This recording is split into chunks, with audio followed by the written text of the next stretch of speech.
I could get used to late nights dancing my face. I could get used to Hey guys, welcome back to my YouTube channel.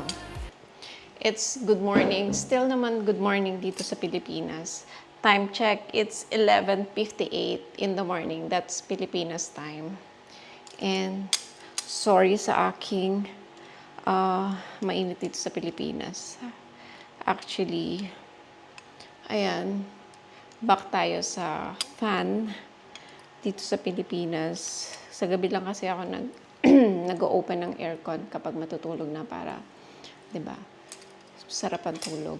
By the way, guys, I'm done setting up my temporary workspace dito sa Pilipinas. So, I'll be working from home here for 2 weeks. And then, bakasyon ko na. Nagtook lang ako ng mga 5 days vacation leave before flying out back to Dubai. So, yeah. Maraming ganap kaya ako nauwi dito sa Pilipinas. I'm doing a renovation sa existing cafe. So, totally changes. Talagang totally na wala na yung old Tasha's. And now we are trying to build up again. So, yeah. Finifix ko to para sa stand ng laptop.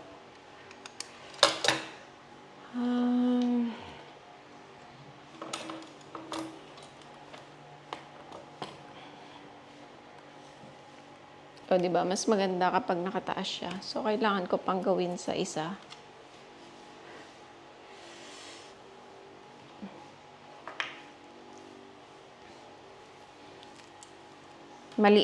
Maliit yung table na available dito. Actually, galing lang to sa old cafe. And pinagsama ko lang siya.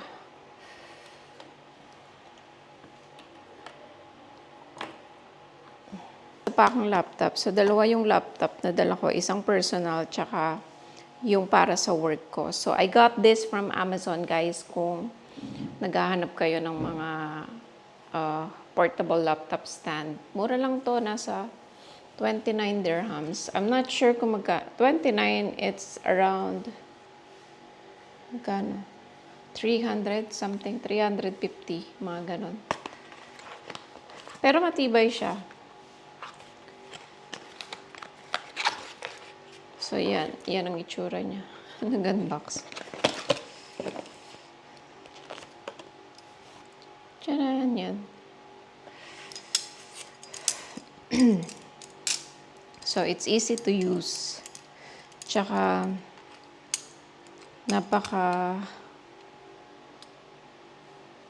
dali niya ring itago.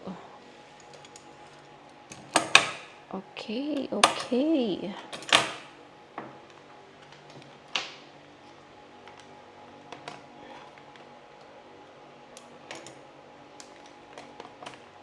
There you go. O, diba? Mas ano siya. So, ganyan ang itsura niya. Tsaka meron akong screen dito. God, napaka-oily ng mukha ko. But sorry for the oiliness. That's the natural me. So, yan. So far, so good naman. Yun nga lang mababa yung upuan ko. But then, I was not gonna sit the full day naman.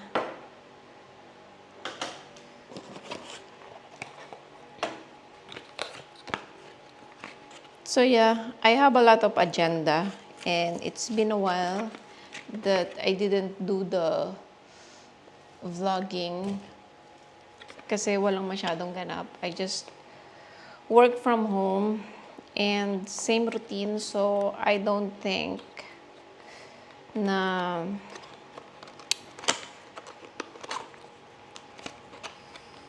good siya for a content sa vlog. But then, may mga labas kami ng hubby ko every weekend. We're doing a brunch So, yun yung madalas naming ginagawa ng aking hobby every weekend. Nag-cheat day kami kasi the whole week, ano lang kami, pasalad-salad. I mean, we're doing the OMAD or 1 meal a day. We're trying to lose more weight at hindi siya ganun kadali kasi minsan nagka-crave ako ng rice. Kasi nga, di ba, rice is life para sa ating mga Pinoy. And yeah, minsan napapadami ako. So, sayang. But then, syempre, mahirap naman magpakagutom tsaka i-deprive kung ano yung... Sige ate, babalik ka? Yun yung kasama namin dito sa bahay na nagpa-part-time when we need them. Where am I? So, yun na nga. OMAD kami most of the weekdays. Then, cheat day pag it's either Saturday or Sunday. O kaya kapag minimit namin yung mga friends outside. So, to the max talaga yung cheat day. This is my first day dito sa Pilipinas and I just did the unpacking ng mga dala-dala ko. Sobrang dami kong dala kasi nga para sa cafe. And I will do again a decoration. Magiging interior designer na naman tayo for now. And hopefully na ma-reach ko yung target days ko para sa soft opening. Show you yung view ko where I am currently working. So, yun yun. Bali, we're here in almost bundok na. There you go. Maaraw siya ngayon. And, so good thing is, maaraw siya ngayon. Hindi pa dumarating or nagla-landfall, I guess, yung bagyo. So, yeah. This is my view. This is our balcony here sa Pilipinas. Talagang ginusto ko magkaroon ng balcony kasi maganda yung view niya sa likod, 'di ba? Nakaka-refresh. Hindi katulad pag sa baba lang, wala. Mayroon kasing fence, so hindi mo masyadong ma-appreciate yung ganda ng bundok. So, yan yung bundok na makikita mo. Actually, I think 30 minutes ang walking time para mapuntahan mo talaga yan. So, yeah. May bakanting lote pa kami dyan. And, just ko kung i-develop mo yan, there's still a lot of things to do. Marami pang perang gagastusin. And I'm not yet prepared for that. So, ganyan lang siya. And, ang sarap ng hangin. Now, ang update sa pinapagawa kong renovation. So, we did the roofing. Pinapalitan ko siya from the old roofing dati. And then, meron akong dinadagdag dyan na kitchen. So, yeah. So, this is the front. Nagpalagay ako dito ng salamin. Kasi dati, this is roll up. So, nilagyan ko siya ng salamin. And then, meron akong inad na AC para kapag summer. Empty pa yung loob niyan. And then, I add this parking para sa customer. Sa mga client. Tapos, pinamove ko tong ano. So, pipinturahan pa yung gate. Kasi pinabago ko from there to here. Kasi nga, nagpalagay ako ng pinaka main entrance separate para sa cafe. Then, I add this dome.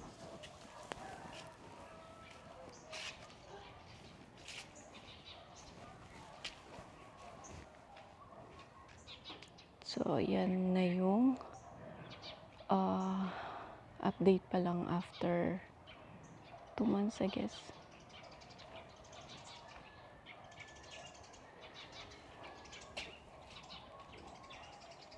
this is it.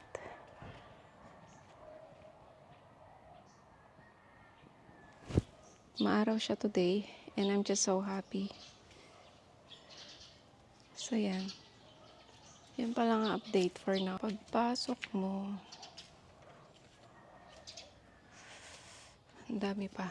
May mga maliliit-liit pang kailangang i-ano. So yan. Naglagay ako ng bench here. Outside sitting area. And then, pinalitan ko to ng glass. Again. Tsaka glass. And then, nagdagdag ako ng roofing dito sa may sagad siya hanggang sa may pader. And then, yan yung existing dati na outdoor. So, ayan pa yung kitchen. Ay, yung toilet, sorry. Marami pa. And then, that's the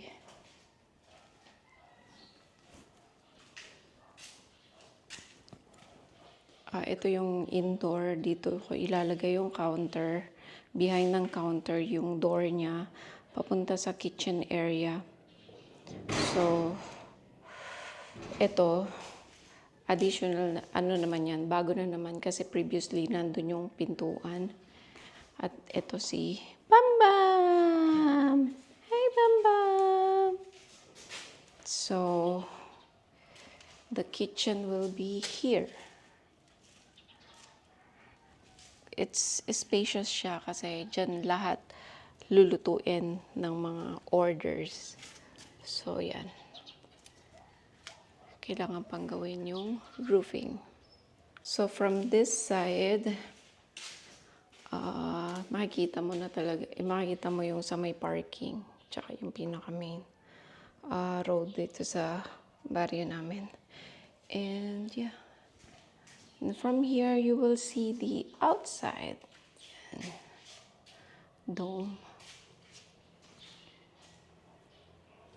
Pinalagay ko na yung mga bugambilya sa malalaking paso. Actually, nag-DIY lang ako ng paso. Yeah. Ano yan eh. Para sa water yan.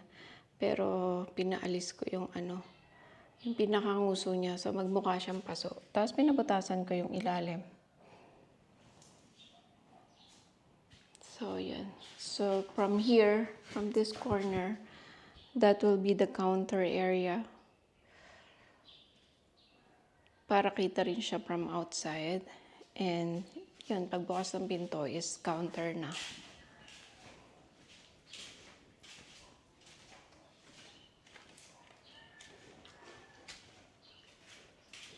So, we have our dog again. Pukay! So, from here, this is the view. Sa main door niya. So far, naman happy, but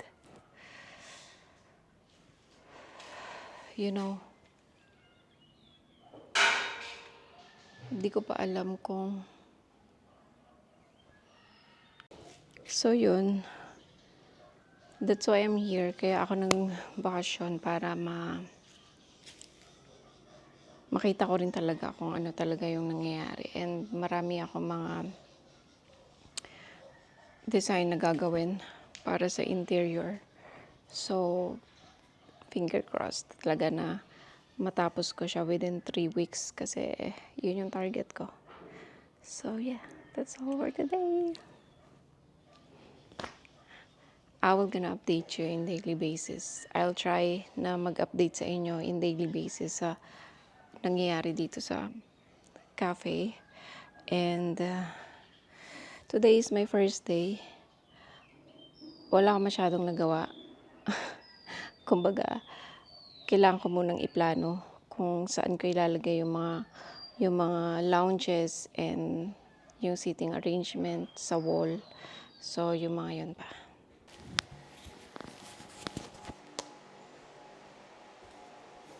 Let's go for lunch. So, ang ulam daw namin is sinigang na hipon.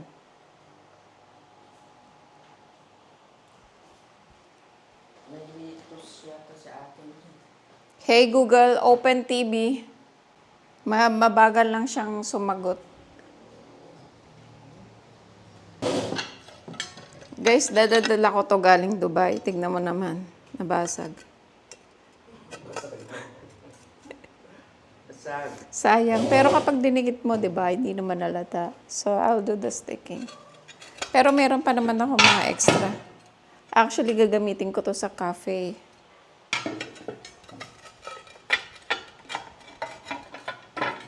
Sige.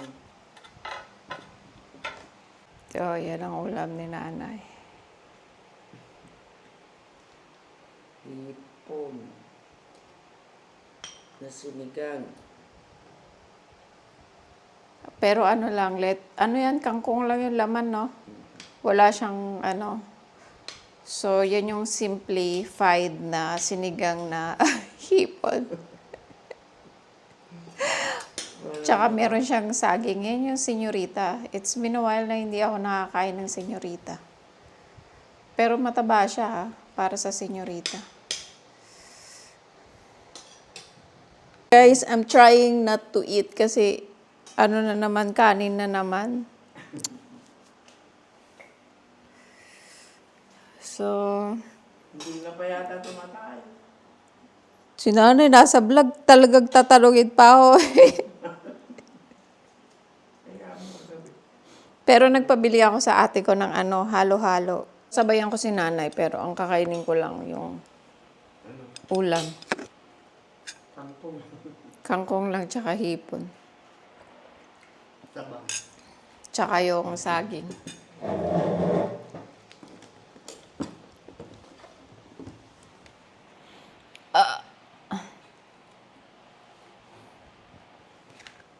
Aw, Ha? Madagdagan pa. dadagdagan pa yung basag yun. Natumba pa yung papaya dyan, oh. Ang dami.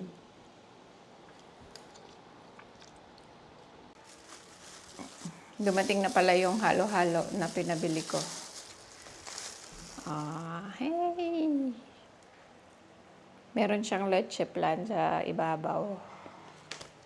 So, let's dig in. Tsaka ano to? Ube. Halaya.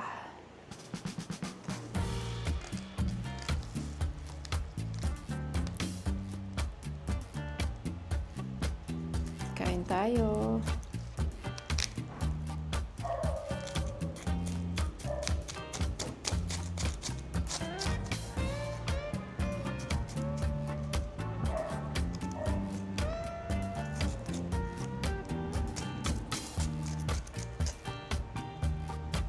Guys, hindi ako marunong maghalo.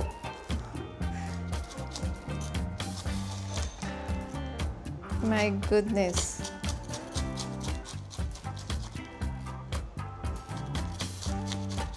Actually, iniisip kong ilagay na lang siya sa mangkok para madali.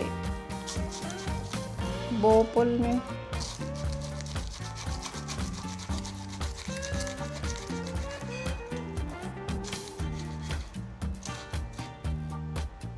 Guys, nag-success siya, di ba?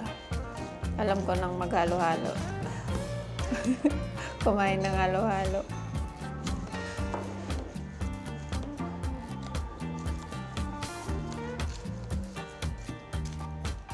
Meron siyang saba. Tsaka yung green na beans. Diba?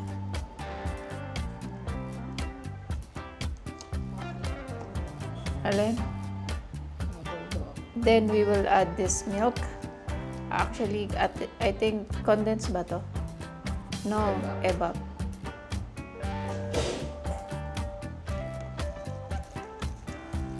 May asukal to?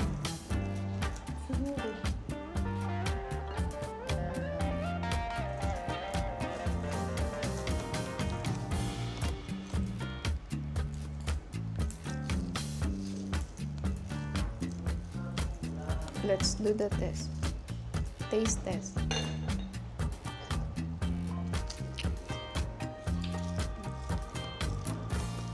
Wala siyang asukal pero may tamis yung saging. Diba? Ito daw. Magkano to?